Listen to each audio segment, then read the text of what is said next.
profesor y periodista Eduardo Mackenzie, muy buenos días. Buenos días, doctor Fernando. Un gran saludo a usted, a todos sus oyentes y a todo su equipo de la Hora de la Verdad. Bueno, profesor, ayúdenos a entender esto. En Francia quedaron derrotadas la izquierda y la derecha. El señor Fillon pues sacó unos votos y quedó derrotado por sus andanzas, por lo que fuera. El Partido Socialista quedó suficientemente desprestigiado con este gobierno de Hollande.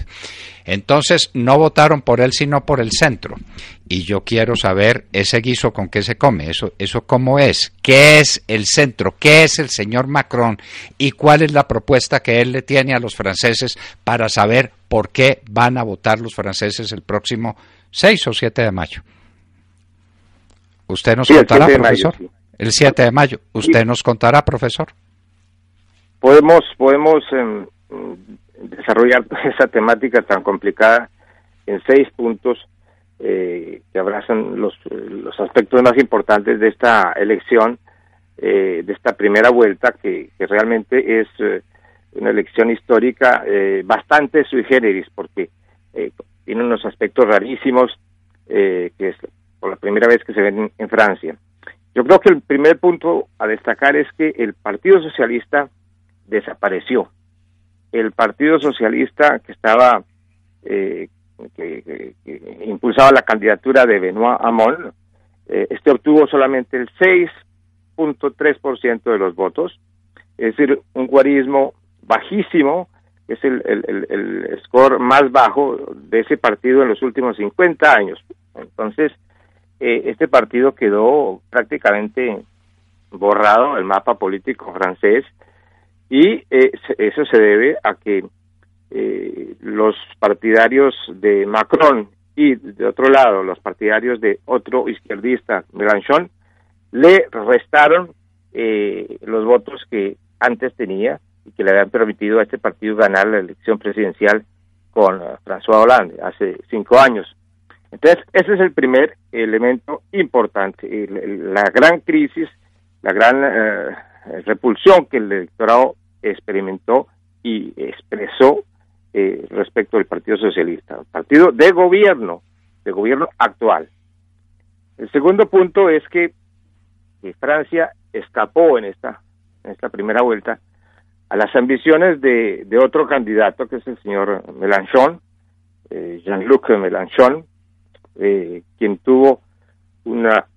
realizó una campaña electoral bastante fuerte, un gran auge de su electorado, pero este Mélenchon, que viene del Partido Socialista, que es un trotskista, que tiene el apoyo del Partido Comunista Francés, es un chavista también, y es un gran admirador de Cuba, es un admirador del Partido Podemos en España, y aspiraba a llegar a la segunda vuelta.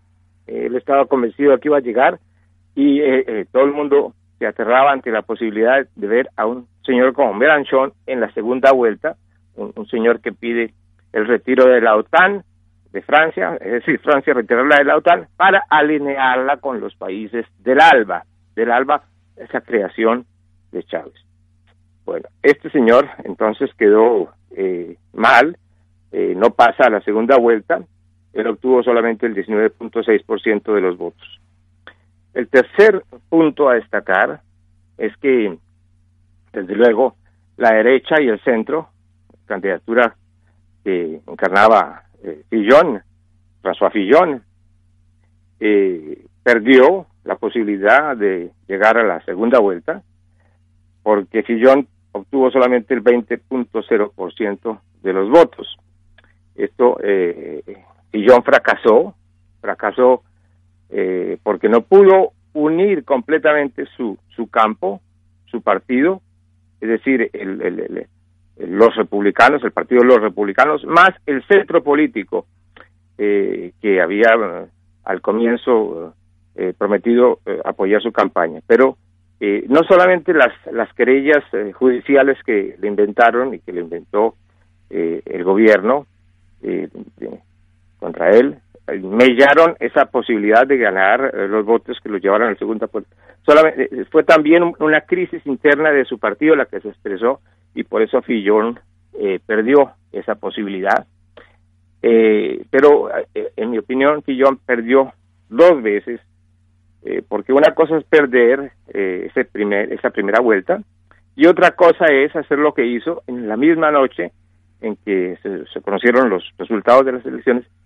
Él llamó a votar por Macron. Esto desconcertó enormemente a la gente porque entre la campaña de Fillon y la campaña de Macron no hay nada en común, los valores son completamente diferentes, las líneas políticas son completamente diferentes, las urgencias y la sensibilidad es completamente diferente. Y, sin embargo, Fillon llamó a votar por Macron diciendo que había que impedir que Marine Le Pen ganara en la segunda vuelta. Entonces, ese es el tercer aspecto crucial de la elección, de la primera vuelta. El otro punto que es muy importante es el hecho de que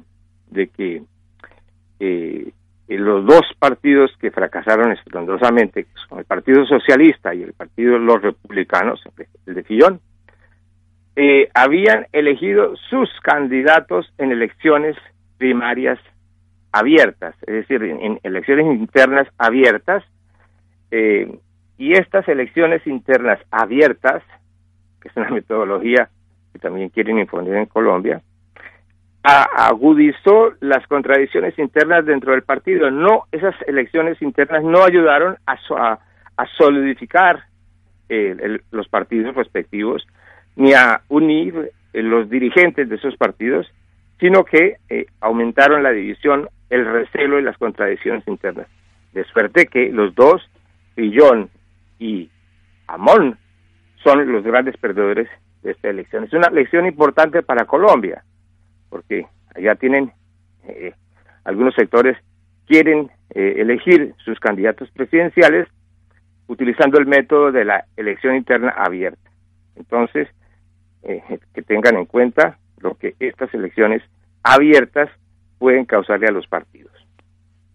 El quinto punto sería, desde luego, el triunfo de Macron, quien ganó la primera vuelta, la ganó muy bien, porque obtuvo 24.1% de los votos, es decir, más o menos obtuvo 8,5 millones de votos, y aparece hoy como el posible nuevo presidente de la República en Francia, si todo va correctamente de aquí a la elección del 7 de mayo. Pero Macron es una especie de ovni, es un hombre joven que hace un año no tenía partido, es decir, él trabajó como asesor primero de Hollande y luego como ministro de Finanzas de Hollande. Él es el responsable de las políticas desastrosas desde el punto de vista fiscal que Hollande tomó. Y después, hace apenas un año, él decidió romper y formar su partido. Formó su partido con gente nueva, con gente joven, sin experiencia, y con un lenguaje político muy ambiguo, en donde había de izquierda un tipo de discurso de izquierda y un tipo de discurso de derecha, y donde el candidato decía yo no soy ni de izquierda ni de derecha, en otras oportunidades decía yo soy de izquierda y de derecha, y con eso él logró atraer el interés de muchos electores. Por eso es el primero de la lista de los ganadores de la primera vuelta.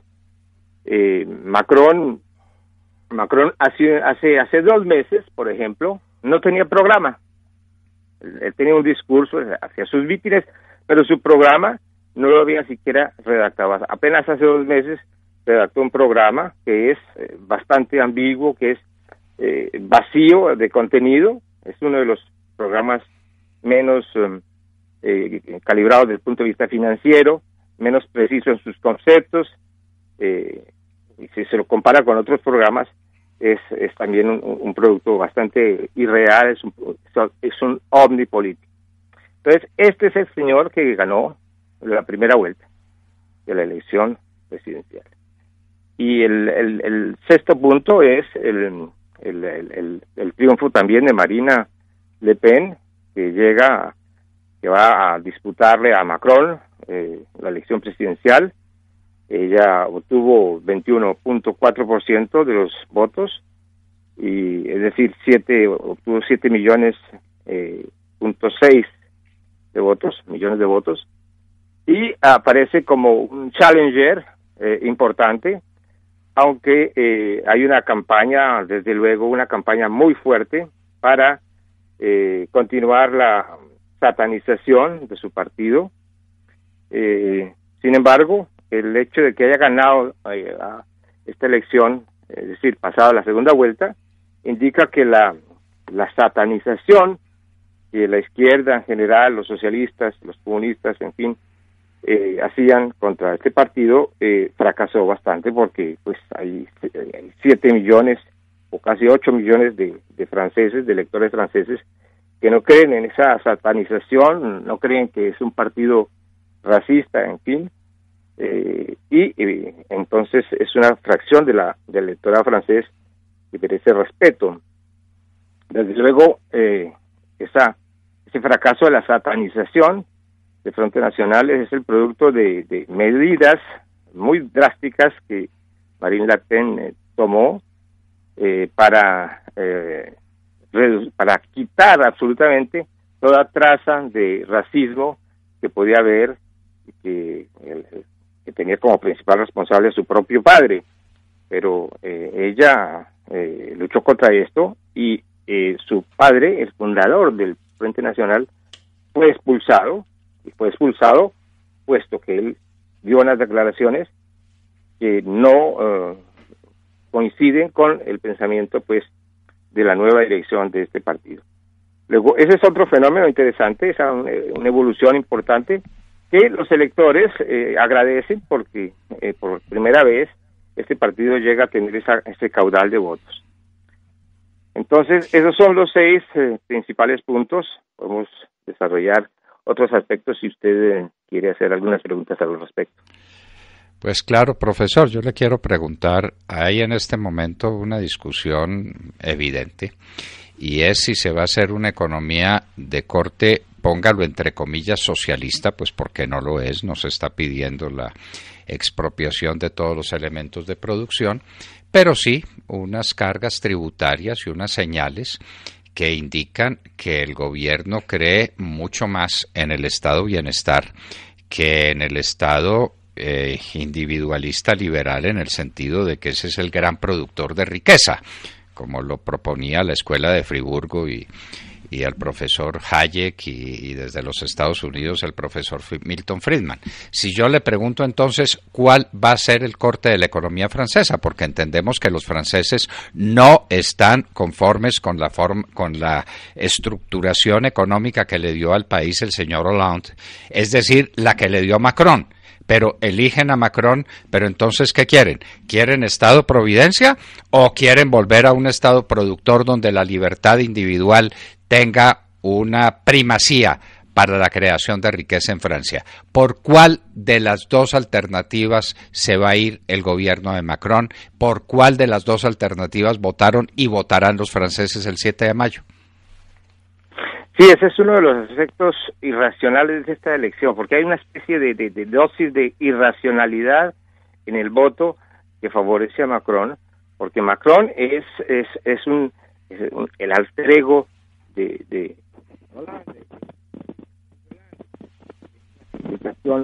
hecha con cierto disimulo, pero todo el mundo sabe que Hollande está muy complacido del éxito de Macron. Incluso ayer llamó a votar en la segunda vuelta por Macron. Luego, hay una cosa irracional, porque la gente está completamente en desacuerdo con la política económica de Hollande. En todos estos años que yo vivo en Francia, nunca había visto a la gente más deprimida desde el punto de vista económico desde el punto de vista psicológico incluso.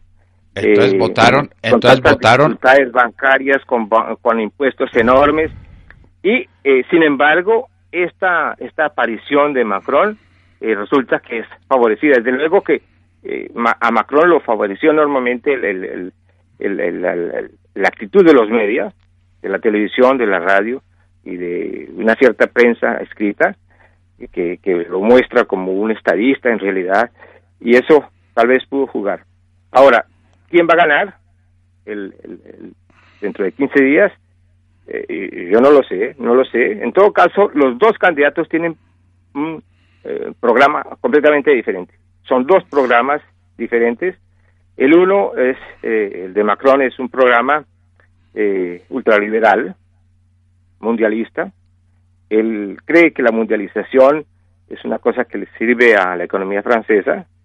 Del otro lado, Marine Le Pen dice la mundialización no le ha servido a Francia, la mundialización le ha servido a otros países, sobre todo un gran país de Asia, yo no digo el nombre, pero para Francia ha significado el derrumbe, el desmonte y el traslado al exterior de cantidad de empresas, pequeñas y medianas empresas que hacían la riqueza y el poder económico y exportador de Francia.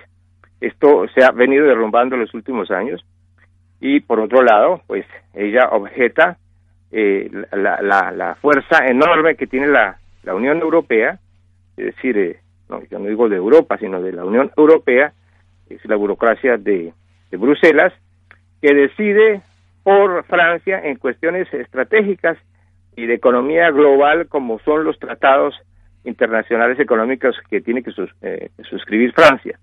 Ella pide que haya una completa autonomía y libertad de Francia, que Francia recupere su libertad y su autonomía frente a sus intereses económicos, es decir, que recupere su soberanía, porque en este momento la soberanía de todos los países están con la Unión Europea, es una soberanía limitada. Mientras que Macron, él cree que hay que hacer más Europa, es decir, continuar con este tipo de construcción europea. Entonces esos son los dos grandes ejes. El otro eje sería la cuestión de la inmigración masiva, desordenada, que hay en este momento en Europa. Marine Le Pen dice hay que frenar esa cuestión. Macron, frente a eso, no dice nada. Y Macron ha cometido errores también muy graves durante su campaña. Por ejemplo, fue quien dijo que él no conocía que hubiera una cultura francesa, lo cual ha herido a millones de personas, a millones de intelectuales. No entienden cómo un candidato presidencial puede hacer una frase tan ignorante como esa, es decir, no hay una cultura francesa. Claro que la hay, y muy grande. No hay una cultura francesa. ¿Cómo le parece, pues? Macron dice él completó la frase diciendo, lo que hay en Francia son culturas. Es decir, hay culturas francesas dentro de Francia, pero no hay una cultura francesa. Eso fue una cosa atroz, que todo el mundo se lo cobra, y quizás eso va a jugar contra él para la segunda vuelta. Y también cometió otro error de decir que incluso, pues, además lo dijo fuera de Francia, lo dijo estando en una visita oficial en Argelia ante el gobierno argelino. Macron dijo, sí, la colonización francesa de Argelia fue un crimen de lesa humanidad, es decir, puso a Francia a la misma altura de la Alemania nazi durante la ocupación de Francia y del resto de Europa, en fin. Eso ha herido enormemente a la población. No se puede decir esas atrocidades de su propio país. Pero eso es Macron. Macron es un joven inexperto que improvisa mucho y que tiene salidas erradas. Yo no sé hasta qué punto eso va a ser su talón de Aquiles en estos 15 días que van a preceder la segunda vuelta de la elección, donde la campaña va a ser durísima, porque Marine Le Pen ya hoy mismo comenzó a bombardear, a lanzar unas críticas fuertísimas, y no sabemos si Macron va a tener la fuerza y el temperamento para resistir a esa ofensiva. Entonces la segunda vuelta es todo un misterio y es un novelón muy, muy apasionante. Bueno, solamente pues un gran ignorante es capaz de decir que no hay una cultura francesa. Puede ser que a uno no le guste la cultura francesa, puede ser, eso es otra discusión, pero decir que no existe, no. El país que es padre de todo el enciclopedismo, de todo el libre pensamiento, de todos los efectos de la Revolución Francesa, es decir, del nuevo régimen en materia política, en materia literaria, todo lo que Francia le regaló al mundo y le sigue regalando al mundo, y los franceses tienen que estar justa y legítimamente orgullosos de una cultura que hinca sus raíces desde Carlomagno hasta nuestro tiempo. Francia ha sido la gran dispensadora de cosas, especialmente de cultura. No hay una cultura francesa. Bueno, eso está muy bien. Profesor, seguiremos en contacto porque esto está sencillamente apasionante. Entonces ahora aparece Macron como el partidario de una gran economía abierta, de una gran economía de estilo chino o de la que se quiera, y la señora Le Pen en busca de un sistema medio proteccionista. Pero proteccionista, desde luego, sí. Bueno, proteccionista sin ser socialista, porque claro, más bien ella en los últimos tiempos ha adoptado un tono golista. Ella cada vez más evoca conceptos y frases del general de Gaulle, porque su programa ella lo pretende ubicar un poco en esa franja, de una franja muy francesa, muy antigua francesa, porque en Francia históricamente el Estado siempre jugó un papel preponderante dentro de la construcción de la sociedad. No es como otras sociedades en donde el Estado es débil y la sociedad es fuerte. Acá en Francia el Estado ha sido preponderante. Entonces ella se opone a esa concepción nueva de los liberales y de los ultraliberales y del socialismo liberal que hay, que encarna Macron, o que encarnaría Macron, en el sentido de que Francia es una especie de lugar de experimentación social y política, en donde las tradiciones, la identidad, la economía, el aparato de Estado, todo esto debe ser barrido por unas nuevas realidades económicas, en donde lo que cuente es la ganancia, y la ganancia de unos sectores contra los intereses de una población muy amplia. Entonces hay un debate de fondo de la concepción de la sociedad que se quiere construir en Francia. Entonces desmontar el Estado bienestar y desmontar las ventajas que tienen los sindicatos y las ventajas que tienen los ciudadanos franceses y todos los respaldos que el Estado le da a la sociedad francesa. Eso en nombre del socialismo. Bueno, vivir para ver. En nombre del liberalismo. En nombre del liberalismo, en nombre del liberalismo sí se hacen esas cosas, pero entonces no es socialista. Entonces los socialistas debieran estar con la candidata de la ultraderecha. Muy bien, más contradicciones imposibles, profesor. Vamos a seguir al tanto de qué es lo que ocurre, porque pues una cosa es el golismo y otra cosa es la organización de una sociedad de estado bienestar en un país que difícilmente se muestra competitivo a nivel mundial y que tiene muchas deficiencias. Usted nos está hablando de una sociedad entristecida, de una sociedad derrotada, de una sociedad con 1 millón de problemas. ¿Cuál es la solución para esos problemas? El debate entre Macron y la señora Le Pen es un debate sencillamente incomprensivo. ¿Quién está a la derecha? ¿Quién está a la izquierda? Pues entonces termina uno por no saber esto cómo es. Y el señor Macron parece que no está en ninguna parte, profesor, o que está en todas. ¿Esto cómo es? Sí, así es. Sí, él dice que no es de derecha ni de izquierda, y que es de derecha y de izquierda. Es decir, está en una especie de centro que jamás ha sido el generador de ideas políticas en Francia. El centro es un punto geográfico de la política francesa, que es muy particular, es muy estéril. Francia siempre fue un partido donde hubo una izquierda y una derecha con programas contrapuestos, válidos, legítimos, ambos. Yo no diría que son ilegítimos, ninguno de ellos es ilegítimos, pero Macron abre un nuevo capítulo, trata de abrir una nueva época en donde hay la ley fundamental de su discurso es la indefinición y la promesa contradictoria, la promesa en un sentido ante un auditorio y la promesa contraria ante otro auditorio. Eso es una cosa que se le reprocha a él. Todo el mundo le reprochó durante esta campaña esta cuestión. Algunos analistas dicen, por ejemplo, Macron no existe. Macron como discurso político no existe porque no tiene discurso político. Hace unas frases contradictorias. Entonces, este es el señor que fascinó a una cantidad de gente, y esto es lo que explica esta situación que hay en este momento en Francia. Pero bueno, hay otro debate que va a darse, que es las elecciones legislativas en junio, porque ese es el otro aspecto de la elección. Vamos ahora a elegir presidente, pero en junio se eligen los miembros del Senado y de la Asamblea Nacional.